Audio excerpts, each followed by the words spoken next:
Hello guys, मैं हूँ सीमा और स्वागत है आपका आपकी अपनी दावत में। आज मैं आपके लिए लेकर आई हूँ एक ऐसी रेसिपी जो हेल्दी तो है ही है, साथ ही साथ में बहुत ज़्यादा टेस्टी भी। आज हम बनाएंगे आटा और सूजी के बिस्किट्स, और ये बिस्किट्स हम लोग बनाएंगे बिना अवन के। इन्हें हम लोग बेक नहीं करेंगे। तो चलिए, रेसिपी बहुत ही ईजी है, हेल्दी भी और टेस्टी भी।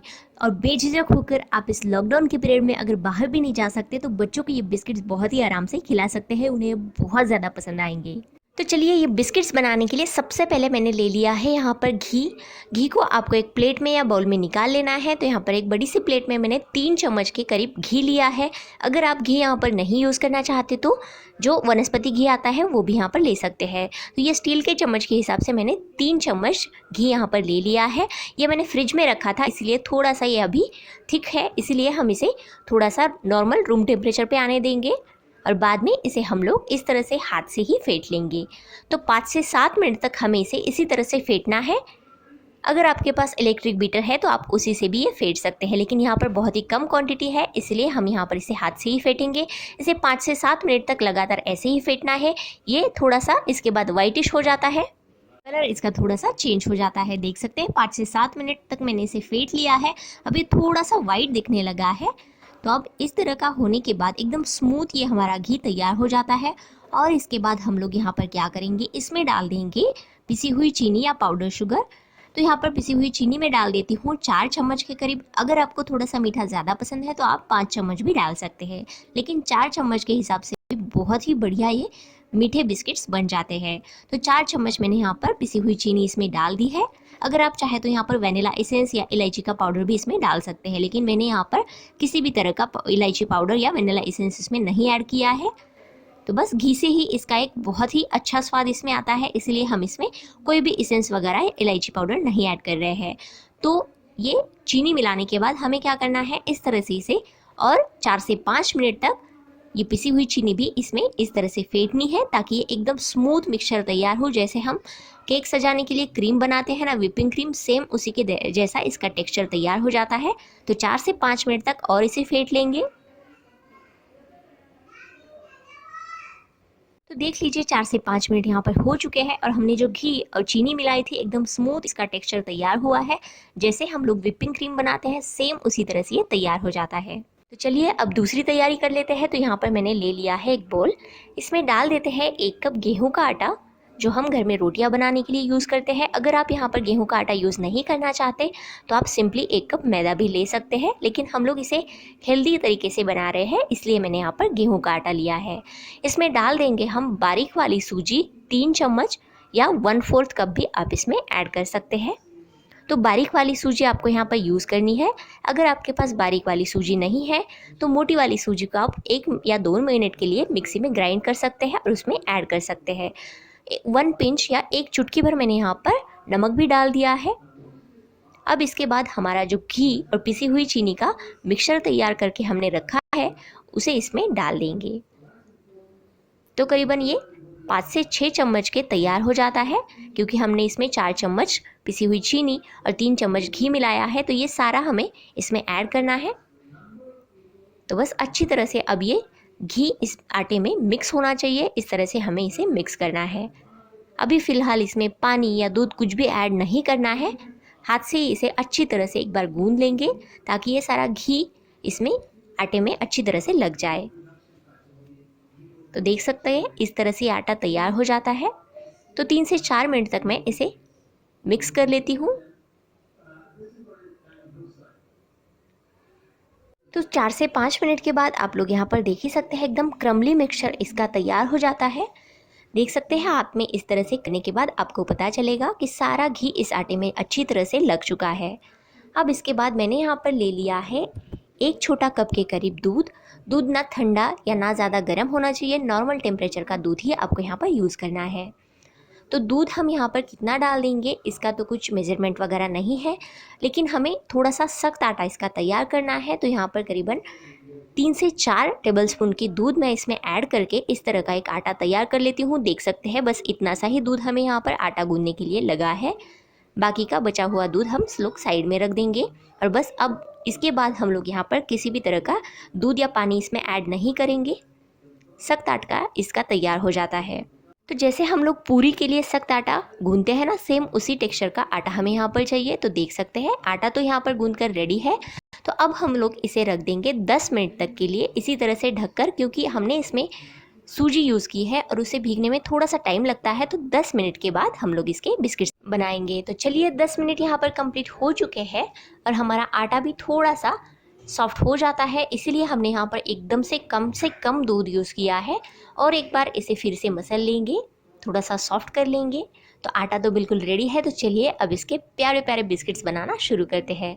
तो मैं यहाँ पर आपको करीबन 3 से 4 डिज़ाइंस आपको यहाँ पर दिखाऊंगी। जो आपको पसंद है उसी हिसाब से आप लोग इसकी डिज़ाइंस बना सकते हैं। बहुत ही आसान है।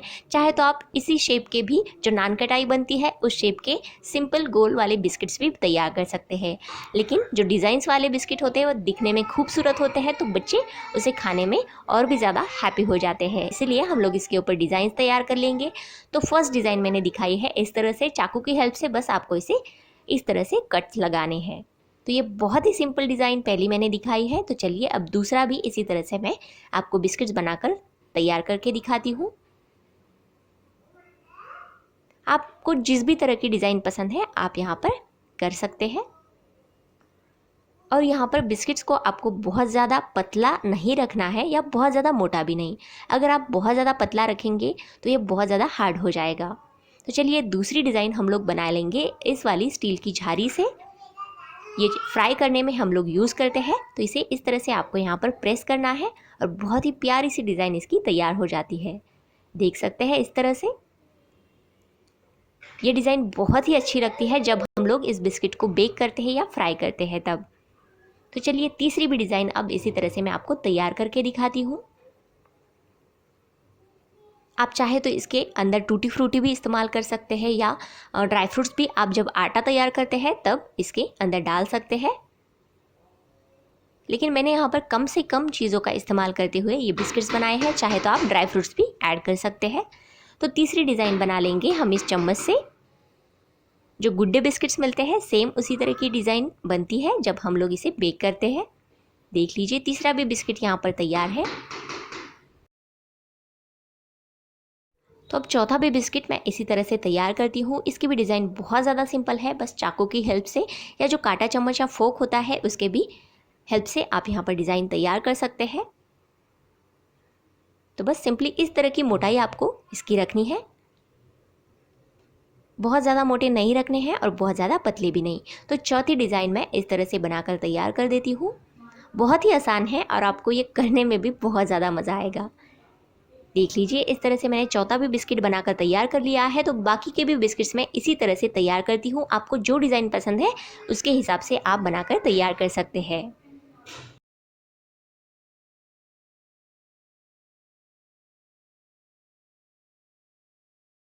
तो बस यहाँ पर सारे बिस्किट्स को मैंने तैयार कर लिया है। मैंने यहाँ पर सिर्फ एक ही डिज़ाइन का यूज़ किया है और बीच में एक अलग सी डिज़ाइन है। आप चाहे तो अलग अलग डिज़ाइंस के भी सारे बिस्किट्स तैयार कर सकते हैं। तो बिस्किट्स तो अभी तैयार है। तो अब इसे हमें रखना है फ्रिज में 10 मिनट के लिए, क्योंकि ये और थोड़े से हार्ड हो जाए। तो 10 मिनट के लिए इसे फ्रिज में रख देते हैं। इसके बाद मैंने यहाँ पर कढ़ाई गर्म होने के लिए रख दी है और इसमें मैंने थोड़ा सा ही तेल कढ़ाई में गर्म होने के लिए डाल दिया है। तो 10 मिनट के बाद हमने सारे बिस्किट्स फ्रिज में से बाहर निकाल लिए हैं। अब ये अच्छी तरह से सेट हो चुके हैं, देख सकते हैं यहाँ पर। तो चलिए अब इस कढ़ाई के गरम तेल में हम लोग ये बिस्किट्स डाल देंगे। मैंने जैसे कहा कि यहाँ पर हमें बहुत ज़्यादा तेल की ज़रूरत नहीं है। थोड़ा सा जस्ट आधा कप के करीब मैंने यहाँ पर तेल डाल दिया है। अगर आप तेल का यूज़ नहीं करना चाहते तो घी में भी इसे फ्राई कर सकते हैं। तो बस 4 से 5 ही मैंने यहाँ पर ये बिस्किट्स फ्राई होने के लिए डाल दिए हैं। इसके बाद हमें क्या करना है, कढ़ाई इस तरह से लेकर हमें सिर्फ इसे थोड़ा सा हिलाना है। चम्मच से इसे बिल्कुल भी नहीं हिलाना है, क्योंकि हमें इस बिस्किट्स को फ्राई करना है लो टू मीडियम फ्लेम पर। और जब आप इसे चम्मच से हिलाते हैं तो ये बिस्किट्स टूटने का डर रहता है, क्योंकि ये शुरुआती प्राइमरी स्टेज में थोड़े से सॉफ्ट होते हैं। इसीलिए सिर्फ हमें कढ़ाई को थोड़ा सा ही हिलाते रहना है और लो टू मीडियम फ्लेम पर ही हमें इसे फ्राई करना है। अगर हम यहाँ पर बहुत ज़्यादा तेल यूज़ करते तो तेल थोड़ा सा ऊपर छींटे उड़ने का डर रहता है, इसीलिए आपको कम तेल का यूज़ करना है। तो 3 से 4 मिनट के बाद मैंने इसे टर्न भी कर लिया है। दूसरी साइड से भी हम लोग इसे अच्छी तरह से फ्राई कर लेंगे। तो हमें इसे पूरी तरह से फ्राई करने में लग जाते हैं करीबन 7 से 8 मिनट तक। फ्राई करने से इसका कलर भी बहुत ही बढ़िया आता है। अगर आपको थोड़े से डार्क ब्राउन पसंद है तो आप उसी तरह से भी रख सकते हैं, और थोड़े से लाइट पसंद है तो आप उस तरह से भी इसे फ्राई कर सकते हैं।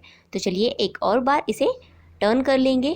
तो देख सकते हैं बहुत ही प्यारा कलर इसे आता है। और अगर आप यहाँ पर इसे तेल में फ्राई नहीं करना चाहते तो आप इडली स्टैंड में इसे बेक भी कर सकते हैं। नीचे बस आपको थोड़ा सा नमक वगैरह डाल सकते हैं इडली कुकर में, और उसके ऊपर इडली स्टैंड्स रख कर एक एक बिस्किट आपको इडली स्टैंड में रखना है और इसे 20 से 25 मिनट तक लो टू मीडियम फ्लेम पर बेक करना है। बस आपके बेकिंग वाले बिस्किट्स भी तैयार हो जाते हैं। तो आप जो भी आपको आसान लगता है वो आप यहाँ पर मेथड यूज़ कर सकते हैं। चाहे तो बिस्किट्स को फ्राई कर सकते हैं, नहीं तो इडली कुकर में इसे बेक भी कर सकते हैं। जैसे हम लोग नान कटाई बेक करते हैं ना, सेम उसी तरह से। तो 20 से 25 मिनट में आराम से बेक भी हो जाते हैं। लेकिन ये फ्राइंग का जो तरीका है ये बहुत ही जल्दी से हो जाता है और बहुत ही अच्छे बिस्किट्स यहाँ पर तैयार हो जाते हैं। तो चलिए पहली बैच तो मैंने निकाल ली है। अब बाकी के भी बिस्किट्स इसी तरह से मैं फ्राई कर लेती हूँ। इवन कलर आने तक हमें इसे फ्राई करना है। तो चलिए यहाँ पर ये भी बिस्किट्स फ्राई होकर तैयार है, इसे भी निकाल लेते हैं प्लेट में। तो देख लीजिए यहाँ पर कितना प्यारा कलर इसका आया है, और आपको यहाँ पर इसे लो टू मीडियम फ्लेम पर ही फ्राई करना है। अगर आप इसे हाई फ्लेम पर फ्राई करते हैं तो ऊपर की परत तो अच्छी तरह से फ्राई हो जाएगी, गोल्डन भी दिखेगी, लेकिन अंदर से बिस्किट्स कच्चे रहने का डर रहता है। इसीलिए आपको इसे लो टू मीडियम फ्लेम पर ही फ्राई करना है। तो बस चलिए, हमारे यहाँ पर आटा और सूजी के बिस्किट्स बनकर तैयार है। दिखने में बहुत ज़्यादा खूबसूरत और एकदम क्रिस्पी बने हैं। तो ज़रूर एक बार घर पर इसे ट्राई कीजिए। और हाँ, फ्राई करने के तुरंत बाद ही आप इसे अगर खाएंगे तो ये थोड़े से आपको सॉफ्ट लगेंगे, लेकिन इसे पूरी तरह से आपको ठंडा करना है, तभी ये अच्छी तरह से क्रिस्पी बनेंगे। तो बस ये आटा और सूजी के बिस्किट्स एक बार बनाकर रखिए और महीनों तक ये आप आराम से खा सकते हैं। बिल्कुल भी ये ख़राब नहीं होते। सिर्फ आपको इसे स्टोर करना है एयर टाइट कंटेनर में। और हाँ, हमेशा की तरह अगर आपको मेरी आज की ये भी रेसिपी अच्छी लगी है, पसंद आई है, तो प्लीज़ इसे like, comment, share and Dawat channel को सब्सक्राइब करना ना भूलें। Thanks for watching guys, take care.